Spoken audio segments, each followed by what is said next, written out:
Évidemment, cet adoubement ne pouvait que mettre en colère les Ivoiriens. Ce que je suis en train de dire, et je l'ai entendu, et je terminerai sur ce point, on nous parle d'un certain sentiment anti-français en Afrique. Il n'y a pas de sentiment anti-français en Afrique. Mais les Africains, qui sont de plus en plus jeunes, le leadership africain de plus en plus jeune, nous sommes outrés de voir qu'un président de la République de France, jeune, aille trinquer avec des septuagénaires, décriés et vomis par leur peuple. C'est ça le vrai problème. Et comme ils sont à 80% vomis dans leur pays, si vous venez trinquer avec eux, vous voulez qu'on vous aime pour cela? L'Afrique a besoin d'un nouveau leadership. Et c'est ce nouveau leadership que nous voulons incarner. Parce que ce n'est pas M. Ouattara qui est l'avenir de la Côte d'Ivoire. Il a essayé de faire un troisième mandat anticonstitutionnel. Et aujourd'hui, il veut une dévolution du pouvoir de façon monarchique. Ce que nous n'accepterons pas. Merci.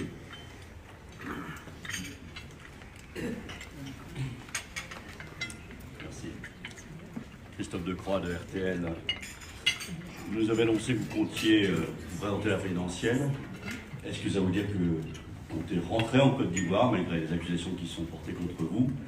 Et si oui, quand? Et d'autre part, est-ce que vous ne craignez pas que cette élection présidentielle soit aussi violente que la précédente, avec la multiplication de candidats telle qu'elle s'annonce? Merci. Alors, déjà au mois d'octobre, je disais sur les antennes et interviewé par M. Christophe Boisbouvier ici présent, que la Côte d'Ivoire était au bord du gouffre et que tel que les choses se passaient, des vents mauvais s'annonçaient pour la Côte d'Ivoire. On me l'a reproché, cette franchise. On m'a dit, ah, M. Soro, vous devez plutôt tenir un discours. J'ai dit non, je suis un whistleblower. J'attire l'attention des uns et des autres sur ce qui se passe en Côte d'Ivoire. Alors vous avez raison de craindre qu'il y ait violence en Côte d'Ivoire. Et pour la première fois de l'histoire de notre pays, au lieu de connaître une crise post-électorale, cette fois nous avons une crise préélectorale. Quand j'entends M. Ouattara dire qu'il donnera sa décision s'il va être candidat ou non en juillet, mais ça veut dire qu'il n'a pas l'intention d'organiser l'élection. Parce que s'il donne sa position en juillet, aucun mécanisme n'a été déjà enclenché pour organiser ces élections. En juillet, il restera août, septembre, octobre pour l'élection. Vous croyez qu'en 3 mois, on pourra organiser cette élection? M. Ouattara est en train de nous dire où vous me laissez me présenter à l'élection présidentielle et l'élection aura lieu, ou vous ne me laissez pas me présenter et alors il n'y aura pas d'élection en Côte d'Ivoire. En ce qui me concerne, je n'ai pas vocation à être président en France. Voilà, je dois rentrer en Côte d'Ivoire pour être président en Côte d'Ivoire.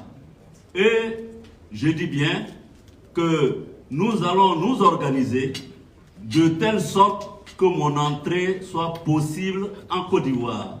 Parce que, et je vais vous le dire, M. Ouattara veut m'écarter de l'élection présidentielle de 2020, tout simplement parce que je suis le favori. Et tous les sondages le disent. Vous ne trouvez pas, et je crois un de mes avocats l'a relevé, c'est le jour où je décide de rentrer en Côte d'Ivoire qu'on découvre que je suis receleur d'un bien immobilier. Qu'on découvre que je vais faire un coup d'État.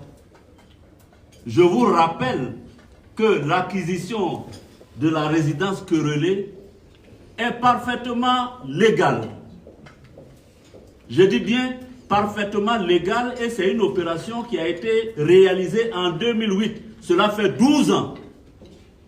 Donc, M. Ouattara ne s'est souvenu que j'étais un receleur que seulement le 23 décembre. Alors que j'ai été son Premier ministre, j'ai été son président de l'Assemblée nationale et que jusqu'à aujourd'hui, il me demande encore de militer dans son parti? Ou bien quand on milite dans le parti de M. Ouattara, on a une immunité particulière. Ensuite, en ce qui concerne la tentative de, je sais pas, atteinte à l'autorité de l'État, un concept brumeux, fumeux, ou vous voulez faire un coup d'État, ou vous n'avez pas à faire un coup d'État, je ne sais pas quelle est cette histoire d'autorité. Je vous rappelle que ces enregistrements ont été réalisés en 2017. N'étais-je pas justiciable en 2017? N'étais-je pas justiciable en 2018? Pourquoi on attend le 23 décembre pour produire une bande sonore comme élément de preuve? Ceci, vous en conviendrez, M. Ouattara veut écarter un candidat sérieux à l'élection présidentielle. Mais ce qui me désole, que je veux partager avec vous, je suis tout de même parmi ces jeunes qui ont consacré 15 ans de leur vie à s'opposer à l'exclusion de M. Ouattara de la scène politique en Côte d'Ivoire. Nous sommes allés en prison parce que nous ne voulions pas qu'on écarte M. Ouattara de l'élection présidentielle. D'abord, M. Ouattara a été empêché de se présenter en 1995. Il a été empêché de se présenter en 2000. Vous savez, c'est curieux, belle ironie de l'histoire. M. Ouattara a eu aussi un mandat d'arrêt pour atteinte pour coup d'État. Le Ouattara qui est là, qui veut m'accuser de coup d'État. Et il y a une belle phrase que je viens d'apprendre aujourd'hui, il faut que je la retrouve, de Victor Hugo. Je ne sais plus où est. Opprimé. Opprimé hier, oppresseur aujourd'hui. Donc, M. Ouattara lui-même, qui a été banni, écarté de l'élection, pour tentative de coup d'État en Côte d'Ivoire, pour nationalité douteuse, et pour usage, comment on appelle ça, les avocats, usage de quoi? Faux. Faux et usage de faux. C'est lui qui vient, moi, m'accuser de tentative de déstabilisation. Je vais être franc avec vous. Oui, j'ai été à l'origine d'une déstabilisation de la Côte d'Ivoire. Elle date du 19 septembre 2002. J'avais 29 ans. Et je l'ai fait pour M. Ouattara. C'est la seule que je reconnais, que j'assume.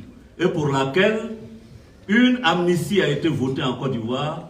Et pour laquelle je continue jusqu'à ce jour à demander pardon au peuple de Côte d'Ivoire. Je n'accepterai pas que celui qui a eu hier un mandat d'arrêt pour coup d'État, pour faux et pour nationalité douteuse vienne à écarter un fils de l'élection présidentielle en Côte d'Ivoire. Merci.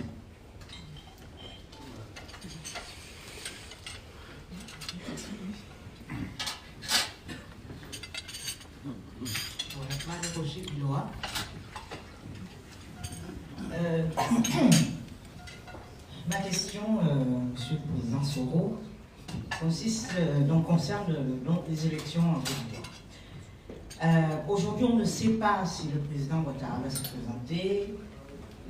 Le seul candidat déclaré, c'est vous. Oui. Quel est le paysage idéal pour vous? Est-ce que pour la Côte d'Ivoire, vous voyez Monsieur Bédier, Monsieur Gbagbo, je ne sais pas qui? Comment imaginez-vous la meilleure, le meilleur tableau des candidatures possibles aujourd'hui? Qu'est-ce qui vous conviendrait à vous comme paysage? Voilà. Non, la seule chose qui me convient, c'est que je sois candidat et que je gagne l'élection. Hein? Je suis candidat et vous savez, vraiment, je veux vous le dire avec sincérité. L'Afrique a besoin d'un nouveau leadership. Depuis la mort du président Félix Houphouët-Boigny, et je vais vous dire pourquoi. En 1990, Félix Houphouët-Boigny est président de la République de Côte d'Ivoire. M. Ouattara est son premier ministre. M. Bédier est son président de l'Assemblée nationale. M. Gbagbo est son principal opposant. 30 ans après, On a encore M. Ouattara, M. Gbagbo, M. Bédié. Entre-temps, en France, les Français ont connu Mitterrand, Chirac, Sarkozy, Hollande, Macron. Ils sont à leur 5e président. Vous ne croyez pas que le peuple de Côte d'Ivoire mérite de voir d'autres visages 30 ans après? C'est là que se pose le problème. Mais en réalité, nous, jeunes d'Afrique, nous ne pouvons plus accepter que, après avoir élu des personnes, qu'elles viennent s'accaparer, caporaliser l'État et veuillent changer la Constitution pour demeurer au pouvoir. Ça, c'est terminé. Maintenant, et pour terminer, puisque vous avez demandé que je puisse me prononcer sur les personnalités de M. Bédié et de M. Gbagbo, je voudrais vous signaler que M. Bédié et moi, nous avons un accord politique. Nous avons décidé d'aller à l'élection présidentielle d'octobre 2020. Le candidat de l'opposition, qui est le mieux placé, sera soutenu par les autres. C'est-à-dire qu'au soir du 31 octobre 2020, si je suis premier et que je suis qualifié pour le second tour, M. Bédié me soutiendra et vice-versa. Donc, j'ai pour ma part donc, cet accord avec M. Bédié. J'ai rencontré Blé Goudé à La Haye et j'ai demandé à rencontrer M. Gbagbo. Nos équipes travaillent sur cette demande d'audience. L'opposition va se regrouper, se rassembler pour constituer l'alternance crédible et imparable pour 2020. Puisque j'ai encore le micro, juste une courte question. Est-ce que dans le bras de fer qui nous oppose là maintenant au président Ouattara, vous avez des soutiens, des alliés dans la sous-région, même s'ils ne sont pas déclarés? Donc, Ouattara m'ayant imposé un bras de fer. D'ailleurs, j'ai été très heureux de l'entendre dire dans une interview à BBC que je suis son fils. Heureusement que je suis son fils. Si je ne l'étais pas, peut-être que je serais pendu à un croc de boucher. Parce que exiler un homme, je dis bien exiler un homme, Ouattara lui-même qui a fait combien d'années en exil, venir reconduire ces pratiques, je peux vous dire ma profonde déception. Jamais, et je pense que peu d'entre vous auraient pu imaginer que M. Ouattara, venu du FMI, l'homme policier qui nous disait qu'il a rétabli et relevé l'économie de 120 pays, en soit aujourd'hui, à 3 mois des élections, à ne pas savoir s'il est candidat ou pas. En soit aujourd'hui, et ils vous l'ont dit, à faire des arrestations arbitraires et que la torture encore existe en Côte d'Ivoire. Pour ma part, si je veux parler de moi-même, j'ai quand même 2 jeunes frères de même père, même mère qui sont tenus otages. Ils ne sont pas politiques. On les a pris juste pour faire pression sur ma personne. De telles pratiques, il faut l'avouer, nous les découvrons avec M. Ouattara. Et ça, c'est quelque chose de surprenant. Évidemment, vous me demandez certainement si j'ai le soutien de certains chefs d'État de la sous-région. Vous imaginez bien que je ne vous dirai pas. Mais ce que... voilà. Bon, évidemment, M. Ouattara a ses amitiés. Tous ceux qui veulent rester au pouvoir. Et j'ai mes amitiés, tous ceux qui pensent que l'Afrique mérite un nouveau leadership. Voilà. Merci. Monsieur le Président Willis Gosset, BFM TV, est-ce que vous attendez quand même quelque chose de la France dans cette crise qui est quand même grave pour la Côte d'Ivoire, bien sûr, mais évidemment préoccupante d'une façon générale? Donc avez-vous un appel à lancer au Président de la République? Et puis d'autre part, vous avez dit « je vais organiser mon retour ». Est-ce que vous êtes prêt à rentrer en Côte d'Ivoire sous la menace des poursuites qui pèsent contre vous, c'est-à-dire au risque d'être arrêté? Est-ce que vous prendrez ce risque s'il est nécessaire? Est-ce que vous êtes prêt à prendre ce risque avant, évidemment, la date limite possible pour les candidats. Et sinon, si vous ne rentrez pas en Côte d'Ivoire, pouvez-vous être un candidat en exil? Merci. Alors, deux choses. La première, qu'est-ce que j'attends de la France? Mais voyez-vous, je n'attends rien. Je n'attends rien de l'exécutif français.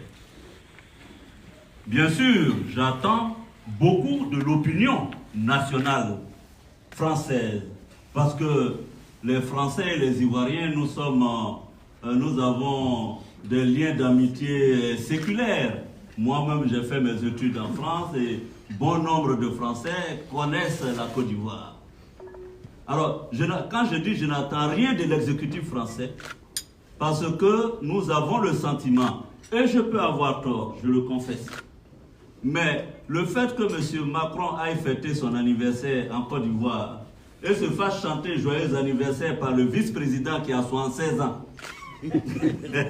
avec tout le gouvernement derrière lui, a donné une image pitoyable et l'Ivoirien que je suis en a eu honte.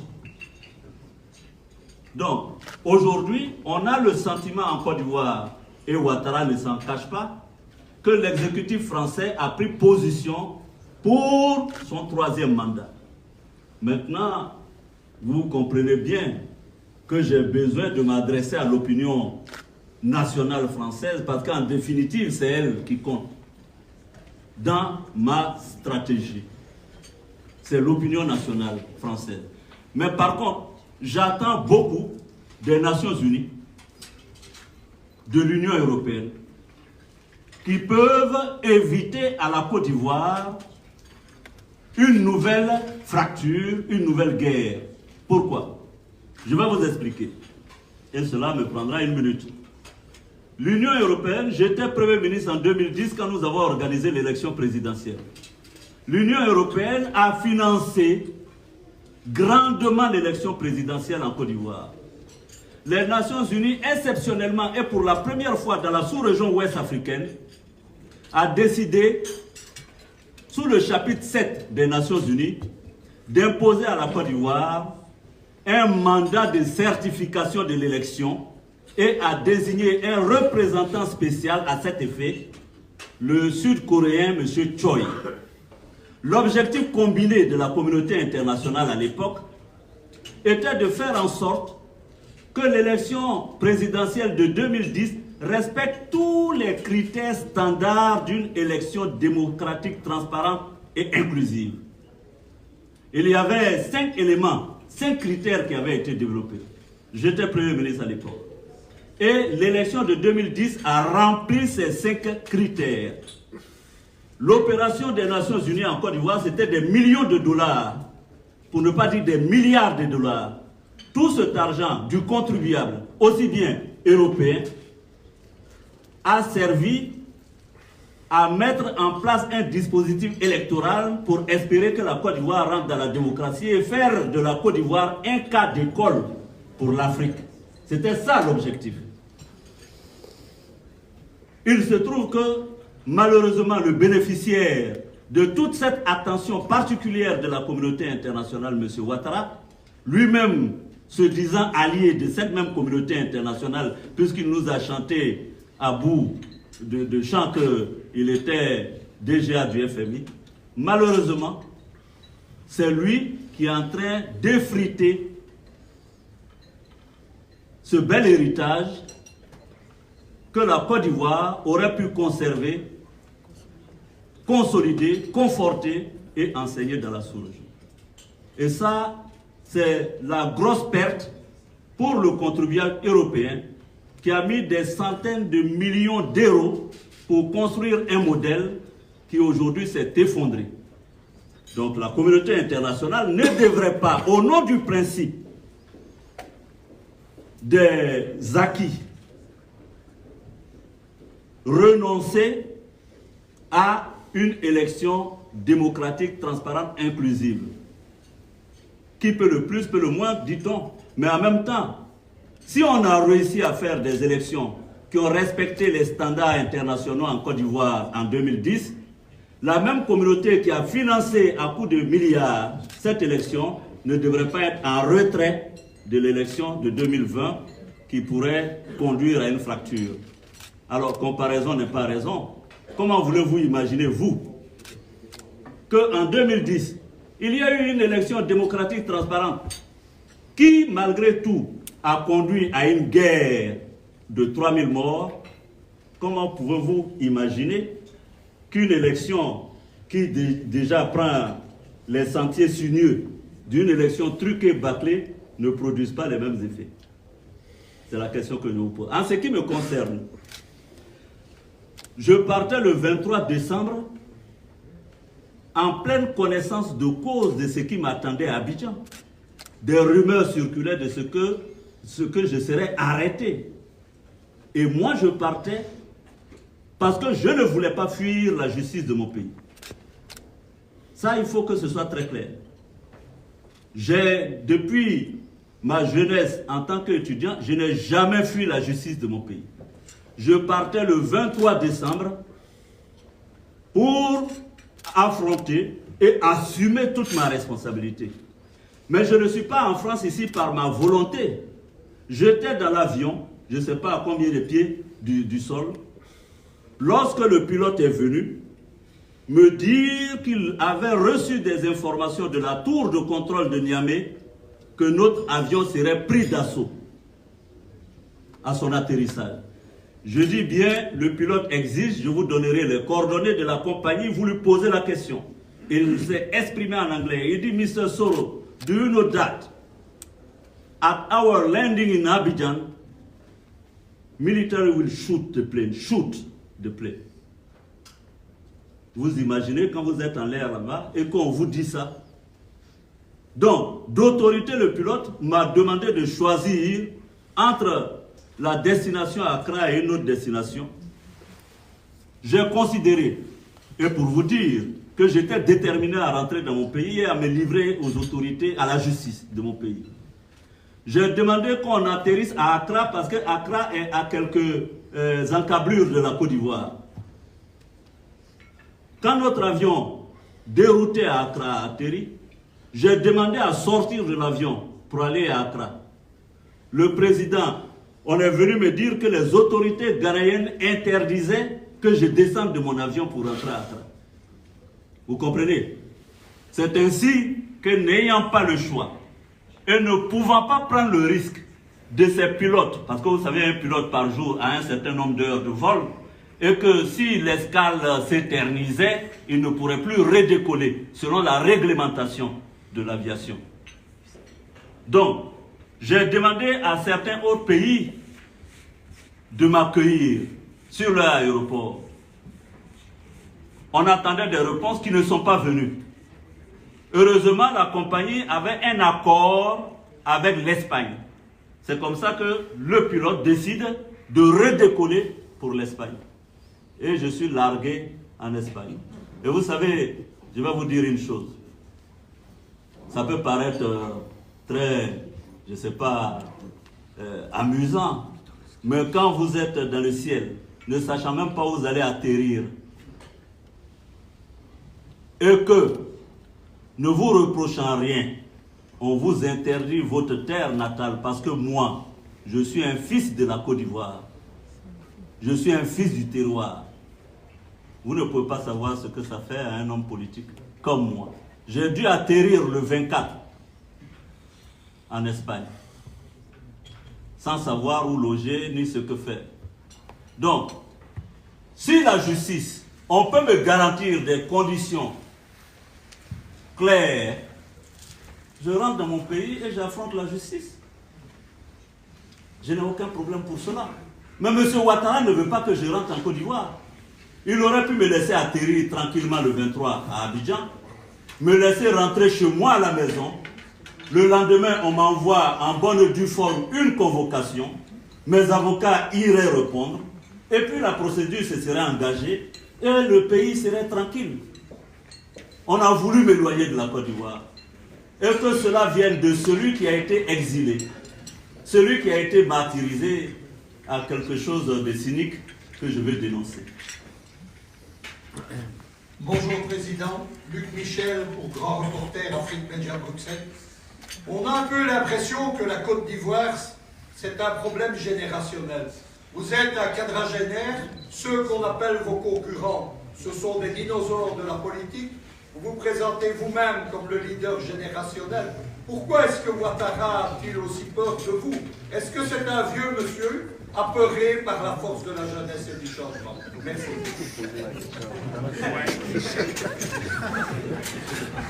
Non, je pense que la question qui est en cours en Côte d'Ivoire, c'est la question de l'état de droit et de la démocratie. L'état de droit et la démocratie en Côte d'Ivoire. On vous a expliqué tout à l'heure qu'en ma qualité d'ancien Premier ministre, ancien président de l'Assemblée nationale, député, je ne peux pas faire l'objet de telles poursuites. Il n'y a pas d'état de droit en Côte d'Ivoire. Et je pense que c'est ça la question. Et comme je l'ai dit, il ne peut pas avoir de démocratie s'il n'y a même pas d'état de droit. C'est pourquoi je pense que cette vieille classe politique doit faire la place aujourd'hui à un nouveau leadership en Afrique. Et je pense que c'est très important. Moi, je n'ai absolument aucun problème personnel avec M. Ouattara. Mais M. Ouattara doit accepter le jeu inclusif à l'élection présidentielle. Et comme je le dis, je ne cesserai d'insister là-dessus. Lui-même qui a été banni, pourquoi prend-il le risque de bannir un autre? C'est ça le vrai problème. Donc, pour moi, il s'agit d'un nouveau leadership qui doit se mettre en place en Afrique. Et vous savez, en France, je vous ai dit, vous avez connu 5 présidents, nous en 30 ans, c'est le même visage qu'on a. Et on nous demande de nous en accommoder. Et puis, ils nous demandent encore des changements constitutionnels pour prolonger leur mandat à la tête de nos pays. Ceci est inacceptable. Cyril. Alors, l'une des choses que l'on entend actuellement en Côte d'Ivoire, c'est la possibilité... Oui, c'est moi, Cyril Ben Simon du journal du Monde. Oui, oui. Ah, pardon, excusez-moi. Oui. Oui, comme la du Club d'information africaine. Ok. Je voudrais, avant de vous poser les questions qui m'intéressent véritablement, revenir sur les conditions dans lesquelles vous êtes rentré. Et mes 2 questions porteront sur 2 choses principales. La première, c'est pourquoi avoir fait le choix d'un avion privé plutôt que d'un vol commercial, à partir duquel il aurait été difficile de vous empêcher d'entrer sur le territoire, vu qu'il y aurait eu l'effet passagers nombreux, qui aurait fait que vous seriez arrivé à Abidjan et on aurait dû faire avec votre présence. Ça, c'est la première question. La deuxième question, c'est est-ce que vous envisagez, dans un second temps, maintenant que vous avez expliqué pourquoi on ne peut pas vous arrêter, pourquoi on ne peut pas vous condamner en Côte d'Ivoire, est-ce que vous envisagez de rentrer par un vol commercial afin de ne pas avoir les mêmes déboires que lors de votre dernière tentative? Ça, c'est la première question. Le deuxième aspect sur lequel je voulais également vous interroger, c'est sur quelque chose que j'ai entendu de la part de l'un de vos avocats qui expliquait que les logements de fonction appartiennent définitivement à ceux qui les ont occupés en Côte d'Ivoire. Ai-je mal interprété ou c'est ce qu'il fallait entendre? Je vous expliquerai. Et la troisième question porte sur un dernier aspect, c'est celui du leader générationnel que vous voulez incarner. Qu'est-ce qui fait la différence entre vous et tous les autres qui ont été là, qui utilisaient ce que mon confrère du jeu appelle les sorciers blancs et que vous reproduisez aujourd'hui à peu près dans les mêmes termes et depuis les bords de Seine? Voilà, merci beaucoup. La première question. Pourquoi je n'ai pas pris un vol commercial? C'est simple, hein? Il n'y a même pas à se triturer ou torturer les méninges. J'ai pris un vol privé pour une fois de ma vie et je pense que j'en avais droit. Simplement parce que le mouvement Génération de Peuple Solidaire avait prévu un accueil pour moi après une absence de 6 mois. Si je prenais un vol commercial, j'aurais atterri à Abidjan à 20h, ce qui n'était pas une heure propice pour l'accueil que Génération et Peuple Solidaire avaient prévu pour moi. Donc, nous avons convenu ensemble de distraire quelque peu quelques argents pour atterrir à 13h dans la journée, ce qui serait visible et la sécurisation s'en trouverait aisée. Donc, c'est uniquement pour cette raison que j'ai pris le vol, comment on appelle, privé. Voilà. Donc, ce n'était pas par malice, ni par... alors, peut-être que bien m'en a pris, je n'en sais rien. Alors, non, il a demandé si prochainement je vais prendre un vol privé. Hein? Non, un vol commercial. Mais Kemayou, si vous venez avec moi, on ira ensemble dans le vol commercial, il n'y a pas de problème. Hein? Hein? D'ailleurs, dans mon vol privé, j'ai essayé d'inviter certains journalistes. Je ne sais pas s'ils avaient l'information, ils ont tous décliné. Alors, vous me demandez... Non. Ce que l'avocat dit, en Côte d'Ivoire, le Premier ministre a un logement de fonction que l'État lui donne. Je vous donne d'abord, M. Kemayou, cette opération a été réalisée en 2008. Ça fait 12 ans.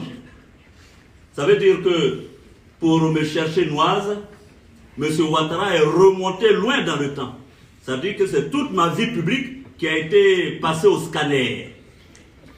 Quand en 2007, je suis nommé Premier ministre, la Côte d'Ivoire enclenche ce qu'on appelle le processus de réunification de la Côte d'Ivoire. Vous savez que la Côte d'Ivoire a été divisée en deux, parce qu'il faut situer le contexte. Je suis nommé Premier ministre. J'arrive à Abidjan, puisque ma résidence était à Bouaké. Quand j'arrive à Abidjan, je loge dans un hôtel. Le président Laurent Gbagbo me dit, ce n'est pas commode pour un Premier ministre de loger dans un hôtel. Je dois dire que je convenais avec lui sur cette question. Et donc, on demande au gouvernement de me loger. Celui qui est chargé des logements, c'est le ministre de la Construction, qui est l'actuel ministre des Affaires étrangères de Côte d'Ivoire, M. Marcel Amontano, et vous pourrez lui poser la question. Le logement de fonction du Premier ministre, pour ceux qui connaissent la Côte d'Ivoire, la Corniche, quand vous prenez la Corniche, il y a une grande résidence là. Donc le ministre opposant n'a aucune immunité. Et pourtant, il a bénéficié, n'est-ce pas, de la même opération du Trésor. Donc, pourquoi aujourd'hui, M. Ouattara, qui a vu sa résidence payée sur les fonds du Trésor, alors que ce n'était pas une décision de justice. Parce que quand votre maison est saccagée, vous allez en justice, la justice décide qu'on doit vous dédommager. Ouattara n'est pas allé en justice. Ça a été une décision politique du président Laurent Gbagbo que les fonds de souveraineté servent à le dédommager. S'il y a une seule personne politique en Côte d'Ivoire qui ne peut pas parler de recel en ce qui me concerne, c'est bien M. Ouattara. C'est de l'abus. Alors, donc, quelle est la dernière question? Ça chauffe. Qu'est-ce qui fait la différence entre qui et qui? Entre moi? Les anciens. Mais je suis jeune. Ou bien ça ne se voit pas. Hein? Barack Obama a été élu président à 47 ans. Moi, je vais avoir 48 ans. Mon âge est en train de passer. Donc, il faut que je rattrape ça. Monsieur Macron a été élu, je crois, à 39 ans. J'aurais aimé être président de la Côte d'Ivoire à 40 ans, moi. Donc, moi, je vais vous rassurer. Moi, depuis l'université, j'ai été leader du mouvement étudiant. Je peux vous dire que c'est déjà à cette époque que j'ai renoncé à un second mandat, à un troisième mandat à la tête de la FESI. J'ai été élu en 1995 pour 2 ans. Je suis parti en 1998, alors que tout le monde me demandait de remplir. J'ai refusé, je suis parti.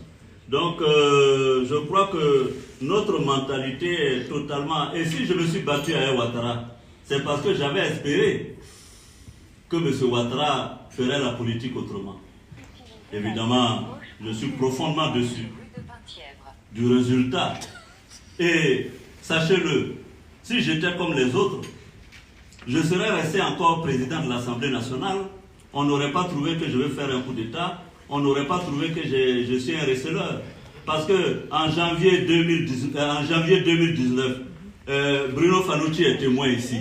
En janvier 2019, il était à Abidjan. M. Ouattara m'a appelé pour me demander de militer au RHDP. C'est moi qui ai dit non. Et M. Kemalou, je vous le signale, depuis 1960 jusqu'en 2020 à ce jour, aucun président d'une institution de la République de Côte d'Ivoire n'a osé, en âme et conscience, rendre démission. Je suis le premier à l'avoir fait. Vous savez, en 2019, nous étions 12 présidents d'institutions en Côte d'Ivoire. M. Ouattara a demandé aux 12 présidents d'institutions de militer obligatoirement dans son parti. Sinon, il devait démissionner. J'ai été le seul qui a osé démissionner. Si je l'ai fait, c'est par conviction et c'est parce que je pense que la Côte d'Ivoire mérite d'être dirigée autrement. Merci. Vous avez répondu sur le principe, mais la question portait surtout sur le fait que, comme les autres, vous avez des pratiques qui ressemblent à celles de la France-Afrique, notamment cette utilisation des sorciers blancs. Moi, c'est à ça que je... Les sorciers blancs, c'est qui? Les avocats? Vous parlez des avocats? Moi, je parle de façon générale. Ou bien des journalistes qui sont là? Moi, j'en fais partie. Ah, non mais bon, moi je ne vois pas les sorciers blancs qui sont avec moi parce que moi, mon cabinet, on est tous ivoiriens. Bon, si vous parlez des avocats, j'ai pris des avocats parce qu'il y a des procédures en France. Et internationales. Donc les avocats ivoiriens ne connaissent pas ces procédures-là. Mieux que les qui frappent à la porte. Mais j'ai pris des avocats français parce que Mayou, M. Ouattara m'a mis en exil en France. Bon, donc vraiment, chez nous on dit le mouton brûle là-haut à la tâche. Donc j'ai pris des avocats français parce qu'ils maîtrisent mieux donc les procédures, voilà, le droit français. Hein? Donc ça c'est la première chose. J'ai invité les journalistes. Bon, il y a beaucoup de journalistes français, c'est vrai, mais toi tu es là aussi. Donc je ne vois pas où sont les sorciers blancs de Guillaume Soro. Voilà. Ah bon, je ne vois pas où sont les nègres blancs de Guillaume Soro. Oui, Simon, mais voilà, Simon. Vous m'entendez? Oui, je sais pas. Non, voilà, je crois que ça marche. Cyril, Simon du journal Le Monde. On parle actuellement en Côte d'Ivoire d'une possibilité de faire voter via l'Assemblée nationale une limitation d'âge à 75 ans. Est-ce que vous-même, en tant que promoteur d'un renouvellement des générations, vous seriez favorable à une limitation d'âge pour les candidatures à 75 ans? Et deuxième question, vous avez dit récemment ne reconnaître qu'une seule déstabilisation en Côte d'Ivoire, celle du 19 septembre 2002 pour le compte d'Alassane Ouattara. Est-ce que cette rébellion, vous l'avez déclenchée à la demande d'Alassane Ouattara, ou Alassane Ouattara a-t-il été le bénéficiaire par la suite, sans être le commanditaire premier? Ok. Cyril, mes mémoires en diront beaucoup plus sur cette rébellion. Hein? Mes mémoires en diront beaucoup plus. En attendant ces mémoires, hein? on dira un peu plus. Hein? Non, mais toi et moi, on est de la même génération, donc tu auras le temps de lire mes mémoires. Alors, en ce qui concerne la limitation d'âge à 75 ans, moi, je suis contre le fait qu'on opère des changements constitutionnels à 7 mois de l'élection présidentielle. Je ne suis pas d'accord. À 7 mois d'une élection présidentielle, on ne peut pas se permettre, alors qu'on est président sortant, de changer la constitution. C'est de la forfaiture. Alors, on ne peut pas, en cours de jeu, changer les règles. Moi, j'ai annoncé ma candidature en octobre 2019 en pleine connaissance de cause de notre constitution. Alors, je suis candidat et à 7 mois des élections, on change les règles. Vous trouvez ça démocratique? Donc je suis contre, je ne vais même pas dans le fond des changements qui doivent s'opérer. Je suis contre toute tentative de tripatouillage de la Constitution à 7 mois de l'élection. On a envie d'en dire un tout petit peu plus sur la déclaration Pas envie d'en dire un tout petit peu plus sur la déclaration du 19 septembre par rapport relative au 19 septembre et... Non, j'ai dit que le 19 septembre 2002, c'est la seule tentative de déstabilisation à mon compte. Et M. Ouattara n'est pas étranger. Il en sait beaucoup de choses. Posez-lui la question, il saura. De toute façon, vous voyez bien qu'il a été grand bénéficiaire. Aujourd'hui, président de la République, il pavoise, il tourne un peu partout, tous les chefs d'État sont ses amis. Moi, j'ai connu M. Ouattara dans l'opposition. Hein. Grand bénéficiaire, c'est certain, mais commanditaire ou pas? Oui, mais là, on n'est pas au tribunal, je ne suis pas en train... Ce sera au juge de dire s'il est commanditaire ou pas. Moi, je dis qu'il n'est pas étranger. Oui, Jules Domché, Vox Africa. Bonsoir, M. Soro. Alors, j'ai une question avec plusieurs volets. La première question que j'aimerais vous poser, est-ce que vous comprenez ceux qui pensent que vous n'êtes pas à plaindre? On voit bien que vous n'êtes pas à plaindre. On voit bien ce que vous êtes en train de décrier, l'instrumentalisation de la justice à des fins politiques. Ce n'est pas une exclusivité ivoirienne. On a plusieurs exemples en Afrique qui peuvent le démontrer. Mais le personnage que vous représentez, pour certains Africains, n'est du tout pas à plaindre, pour des raisons qui nous semblent évidentes. La deuxième chose, c'est quel était le deal avec Ouattara? Parce qu'évidemment, en 2010, vous avez occupé une position stratégique. C'était vous le faiseur de rôle. Je sais que vous avez rencontré l'ancien président Laurent Gbagbo et que vous avez décidé de prendre la décision de suivre Ouattara. J'ai la faiblesse de penser que si vous avez choisi Gbagbo, il sera encore peut-être président. Quel était le deal avec Ouattara? La dernière chose, c'est ce qui arrive. Aujourd'hui, nous savons très bien, on a beau vous écouter ici depuis Paris, que c'est une question de rapport de force. Quelles sont vos forces aujourd'hui, surtout quand on sait que Ouattara, qui vous connaît très bien depuis l'opposition et avec qui vous avez cheminé, s'est empressé, pendant que vous étiez encore aux affaires, à vous désosser progressivement, à recruter auprès de vous. Que pèse encore réellement Guillaume Soro aujourd'hui et comment voyez-vous votre avenir? Parce que le feuilleton judiciaire, il démarre, mais on ne se fait pas d'illusions. On sait très bien que ça prendra du temps et qu'aujourd'hui, même si vous ne pouvez pas le dire parce que ce ne serait pas politiquement correct, la France a encore un rôle central dans ce qui se passe en Côte d'Ivoire et que le prochain président de la Côte d'Ivoire sera forcément l'émanation de la volonté d'une certaine France. Et quand je vous entends parler aujourd'hui, je crois qu'il est évident que vos rapports avec l'exécutif actuel ne sont pas au beau fixe. Voilà mes principaux centres d'intérêt. Merci. Merci. Première question, je ne suis pas à plaindre, je suis d'accord avec vous. J'assume moi pleinement mon passé et ce n'est pas de la pitié que je demande à qui que ce soit. Je me battrai, je construirai mon histoire politique. Je l'ai fait depuis que j'étais étudiant. Je ne me suis pas plaint, je n'ai pas demandé la compassion de qui que ce soit. J'assume pleinement mon destin et mon histoire. Donc ça, il n'y a absolument aucun problème. Mais ça ne doit pas inhiber ma capacité, n'est-ce pas, à dénoncer ce que j'ai toujours dénoncé depuis l'université. En ce qui concerne, donc... non, M. Ouattara et moi, nous avons été très proches, je dois vous le dire. Et M. Ouattara a pris des engagements vis-à-vis de moi. Le premier engagement était que je devrais, s'il gagnait l'élection, je devrais être son premier ministre pour un mandat, c'est-à-dire 5 ans. Il a été suffisamment intelligent pour me berner et raccourcir ce mandat-là à 11 mois. Hein, j'étais encore sous le charme, vous comprenez. Hein, mes collaborateurs ne m'en voudront pas. Deuxièmement, je devrais être le numéro 2 de son parti, le RDR. D'ailleurs, le poste de vice-président du RDR, créé en 2008, était réservé à ma personne dès que je finissais donc ma mission. à la tête du gouvernement.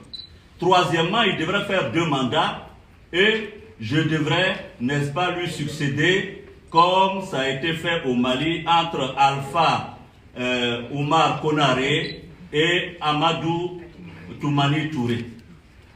Sur les 3 engagements pris, le premier n'a pas été respecté, le second et visiblement le troisième ne le sera pas non plus. C'est pourquoi, il y a quelques jours, j'ai dit que j'avais un sentiment de trahison. Vous voyez ce que je veux dire? Donc, voici, et ces engagements avaient été pris devant Blaise Compaoré à l'époque, président du Burkina Faso, et ces engagements ont été renouvelés devant un guide religieux ivoirien. Mais comme il a peur que je dise son nom, je le tairai. Justement, si vous permettez, avec Guillaume avec Blaise Compaoré, comment ça se passe? Parce que c'est un peu votre mentor. Aujourd'hui, quelle est la relation aujourd'hui? Juste une parenthèse. Avec Compaoré qui vous a longuement soutenu et qui, comme vous le dites si bien, était le témoin de cet accord qui est trahi aujourd'hui. Bon, Compaoré, nos relations sont au beau fixe. Mais vous savez, il n'est plus président de la République. Donc... il est à Abidjan. Oui, il est à Abidjan. Je crois que lui aussi, il a beaucoup de problèmes. Donc, je ne vais pas en rajouter. Hein? Je ne vais pas en rajouter.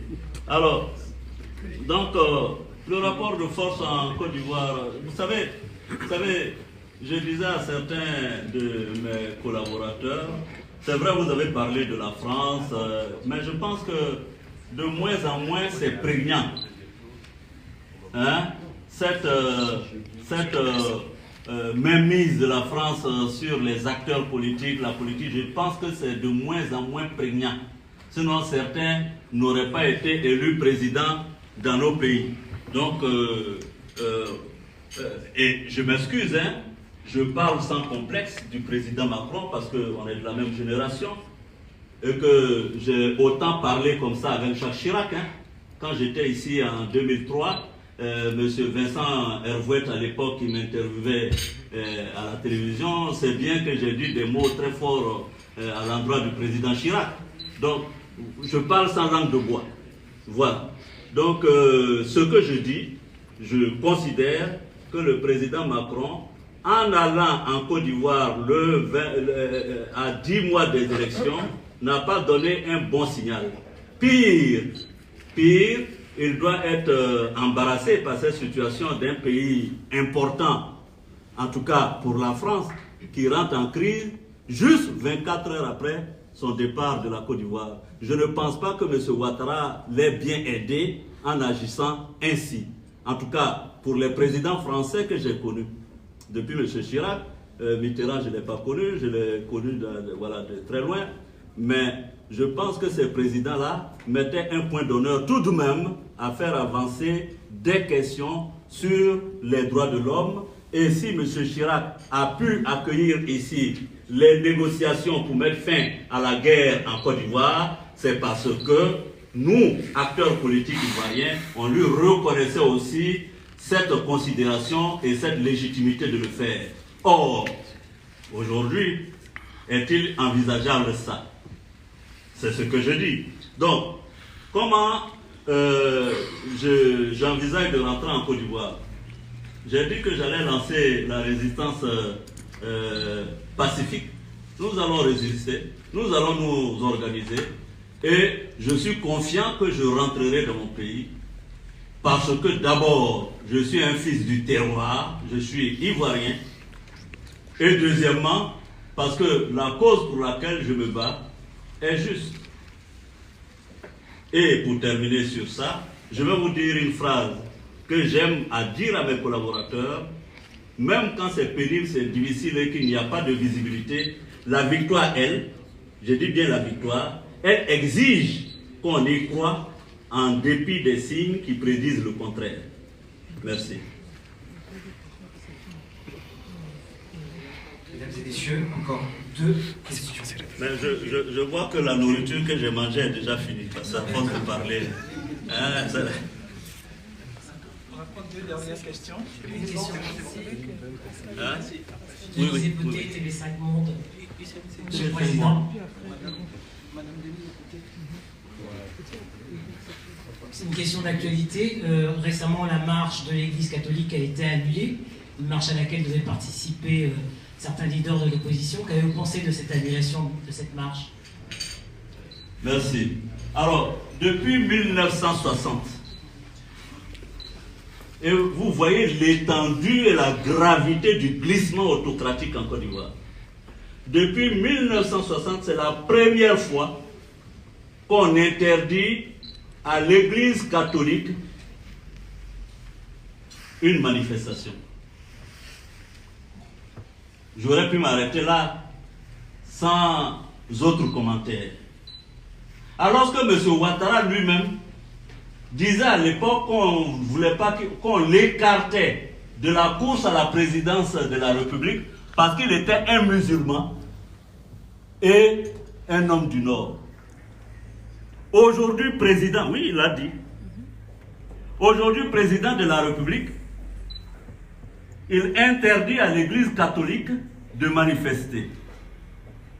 Parce que les évêques nous ont informés qu'ils ont écrit officiellement à la police pour encadrer leur marche et que la police n'a même pas pris le soin de répondre. Et nous avons assisté sur les réseaux sociaux à un balai de jeunes militants du parti de Ouattara appelant à lyncher les chrétiens. Il s'est écrit, hein, c'est pas que j'invente. Hein. Et les vidéos sont là, M. Moussa, vous pourrez mettre à la disposition de la presse. Les partisans de M. Ouattara, publiquement, appelant au lynchage des évêques. Je suis en train de vous dire que des vents mauvais sont en train de souffler sur la Côte d'Ivoire. Ce n'est même plus un problème de Guillaume Soro, de la candidature de Guillaume Soro. Ça va jusqu'à la question de la laïcité de l'État de Côte d'Ivoire. Donc, c'est tous les compartiments de notre État qui sont touchés. Et ça, c'est d'une gravité extrême. Alors, en ce qui nous concerne, nous, GPS, quand les évêques ont décidé de faire cette marche, cette procession pour la paix et prier pour la paix en Côte d'Ivoire, je me suis abstenu de faire une déclaration ou de soutien ou de désapprobation. Parce que je ne voulais pas qu'on politise une affaire religieuse. Donc, nous nous sommes restés vraiment en marge. Cependant, je note que ceci est un précédent grave qui peut avoir des conséquences désastreuses dans une sous-région. Dans une sous-région où on a en face des djihadistes au Mali, au Burkina, au Niger, dans une sous-région où la Côte d'Ivoire est quand même un pays qui, depuis 1960, a su réguler les questions des cultes et des religions en Côte d'Ivoire. Ça, c'est dangereux. Bonjour, Monsieur le Président, Pascal Aigros de l'Opinion. Je voudrais que vous me précisiez, vous venez bien de nous dire que Alassane Ouattara, vous avez proposé un deal en 2010. Avant 2010. Oui, avant 2010, sur le fait que s'il devenait Premier ministre, président, vous seriez Premier ministre pendant 5 ans et que vous êtes laissé abuser. Oui. Comment avez-vous pu passer un deal avec Alassane Ouattara avant 2010, alors que vous étiez censé être le garant impartial des élections de 2010 devant les Ivoiriens, et que vous avez assuré avec le certificateur des Nations Unies la garantie que ce scrutin a bien été viable, transparent et honnête. Merci. Le deal que nous avons passé, s'il convient de l'appeler ainsi, c'était en 2006, je n'étais pas Premier ministre. Monsieur Pascal, je n'étais pas Premier ministre. En plus, le deal ne concernait pas, comment on appelle ça, de frauder à l'élection présidentielle. À supposer même que par extraordinaire, j'en avais eu un seul instant l'intention. Les Nations Unies ne m'auraient pas laissé faire. On est d'accord? Donc, ça ne remet pas en cause la crédibilité de l'élection de 2010, si tant il est vrai que cette insinuation peut se faire. Ce que je suis en train de dire, c'est que M. Ouattara a signé des deals politiques aussi bien, non pas seulement avec moi. À l'époque, il a signé un deal politique avec Laurent Gbagbo lui-même. Il a signé un deal politique avec Bédié. On est d'accord. Bédié aussi s'est laissé flouer, non? Alors, donc, si vous me reprochez à moi d'avoir été berné, bon, je ne suis pas le seul. Il en a berné bien plus intelligent et bien plus avisé que moi. Expérimenté, Bédié a quand même été président de la République. Et Bédié se plaint d'avoir été abusé et floué. Donc, je dis bien en 2006, c'est pas en 2010, M. Ouattara, donc, a fait ce deal avec moi. M. Compaoré est vivant, vous pourrez lui poser la question si c'est vrai ou si c'est faux. Maintenant, quand j'ai été nommé Premier ministre en 2007, M. Pascal, retenez-le, en ma qualité de Premier ministre, j'ai assuré l'impartialité du processus. Et c'est ça que je veux dire. Et cette impartialité du processus ne dépendait pas que du Premier ministre. Elle relevait, comme je l'ai dit, des Nations Unies, du mandat de certification des Nations Unies. Elle relevait du mandat donc, de la CEDEAO en Côte d'Ivoire. Et le Premier ministre n'a fait que conduire le processus jusqu'à son terme. Donc, l'élection de 2010, je vois souvent les gens me posent la question, M. Ouattara a bel et bien été élu.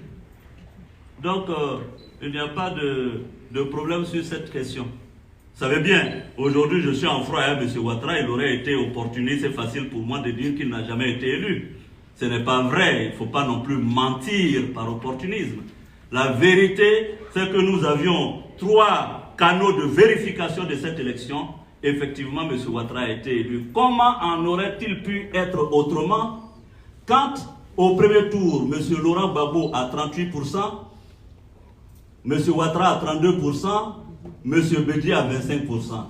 Quand M. Bédié et M. Ouattara se mettent ensemble, il ne faut pas avoir fait Harvard pour savoir que M. Ouattara ne pouvait que gagner, tout de même. Donc on ne peut pas... Voilà, même si vous n'êtes pas fort en mathématiques, moi je disais aux uns aux autres que nous avions 3 forces politiques en Côte d'Ivoire. Nous avions le PDCI de Bédié qui représentait environ 30%. Nous avions le RDR de Ouattara qui représentait environ 30%. Et nous avions le FPI de Gbagbo qui représentait environ 30%. Alors si deux se mettent ensemble, ils ne peuvent que gagner face à l'autre. Et c'est ce qui s'est passé. Au premier tour, M. Gbagbo a eu 38%, M. Ouattara 32%, M. Bédié 25%. Et les résultats ont confirmé qu'à environ 80 à 90%, il y a eu un report de vote sur M. Ouattara. Il ne pouvait que gagner.